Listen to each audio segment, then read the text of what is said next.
and appreciate these executives taking time away from your responsibilities at your respective companies to be here and to inform us, and in some cases to get berated by us and give us an opportunity to pontificate on our various topics, which I'm about to do. One is that I fully concur with Mr. Paul, or Senator Paul indicated just a moment ago, Rand Paul, and that is that a free enterprise system works marvelously. And I know we keep asking you, what are you doing to try and reduce the prices of your products? The answer is that's not what happens in free enterprise and capitalism. I hope it doesn't come as a shock to my colleagues. In capitalism, if you're running an enterprise where you have a fiduciary responsibility to your owners, you try and get as high a price as you can. That's what you try and do. You try and make as much profit as you can. That's how free enterprise works. You think Chevrolet sits back and says, gosh, how can we get the price of the Chevrolet down? No, it's like, how high a price can I get and maximize the profit for my shareholder? What price does McDonald's charge for a sandwich? As high a price as they can get. But the amazing thing about free enterprise is that someone figured out that if everybody does that and you have competition among all the players, that somehow the prices come down and the quality goes up and the access to the product is broader. It's the marvel, it doesn't seem to make a lot of sense, but it's the marvel of capitalism. Now, obviously, wise companies say, well, you don't just raise prices to the roof and do things that are going to harm your credibility and the trust in the marketplace and have your employees not want to work there because they're going to figure they're working for bad people. So wise enterprises don't just do all the things I just mentioned. They also say we're going to do other things and care for the poor and care for people who want to come work in our company. We do those things too. But recognize free enterprise is about enterprises battling each other with higher prices in many cases, and then they get pushed out by people develop new products and put them out of business. It's how it works. But let me turn to, and I know, as Senator Paul indicated, there's some who'd like price controls. There's some who'd like socialized medicine. And it's like, have you seen what that produces? It doesn't produce new drugs. It doesn't produce cures. It sounds great. We're going to set out, price controls is just another name for capitalism, socialism light. Our system works, but there are ways to improve it. And I'm very concerned that this disparity between list price and what you actually get paid is a problem. And I don't know why it's a problem or what we can do about it. But do you have PBMs and getting prices and discounts like this in other countries that you compete in? Yes, Mr. Berner, yeah. Senator, we do not. This is a unique element of the U.S. healthcare system. Is that true for you also, Mr. That Davis? is true for us as well. And Mr. Gatto, is that also true? This is unique. The inequity that exists in the U.S. is because of that we have higher out-of-pocket costs for patients than anywhere else in the developed world. So I hope we focus on this.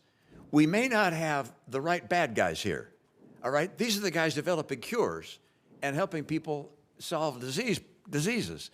But we have something here they don't have in the rest of the world. These PBMs that want higher and higher list prices because they get paid based on how high the list price is, because they get a % of the list price. I'm not sure where all the money goes. Some of it goes back to patients. Some goes to the companies if they're self-insured. I don't know where it all goes, but I think that's the issue. So let me ask each of you, if you were in our shoes, knowing what you know, what should we be doing to try and get the cost of products down to to the people of the country and to the country at large, to the government that buys a lot of goods, a lot of drugs? What should we be focused on? And I know that you sell to PBM, so you got to be careful not to step on their toes too hard because they might punish you. But what advice would you give us? What should we be looking at? Where's the problem in this mess? We'll start here, Mr. Berner. Maybe three things I would offer up, Senator. Yeah. First, to the complexity that you just described. Number one, delink profits from intermediaries from the list price of the drug and the rebates, rather, that are provided. If you could delink that, that would be important. And alternatively, require that those rebates be passed on to lower out-of-pocket costs for patients. That's number one. Number two, I firmly believe we have the ability to help lower out-of-patient cost in Medicare if we could provide the same types of copay support that we do on the commercial side to Medicare patients. That would be a second thing. And the third thing, we've referenced it before, we do innovative contracting outside of the U.S. where we get paid if our product works. There are constraints on our ability to do that in the U.S. I would like to see those removed. That would be very helpful. Great, thank you. Mr. Davis? I would say that Chris basically covered all of the things we would also look to do. Great, thank you. Yeah, three things as Mr. Berner. I would make sure that the rebates and discounts that we pay to PBMs go back to patients to reduce out-of-pocket costs. I will make sure that, as we are trying to do, and I know this committee is looking into that, would delink the compensation of the PBMs from the list price. And finally, I would sit down to see what we can do to provide a patient assistance program for patients in Medicare Part D, but also look to further lower the out-of-pocket cost for patients that the IRA is bringing. Thank you. You did mention the fact that the PBMs are largely owned by the insurance companies.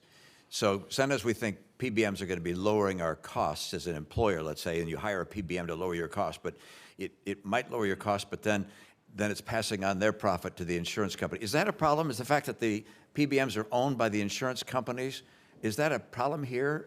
Is that something we need to look at as well? Do any of you have any comment on that? The three PBMs are owned by the three largest insurance companies, and together they control about 80% of the market of the prescriptions in the U.S.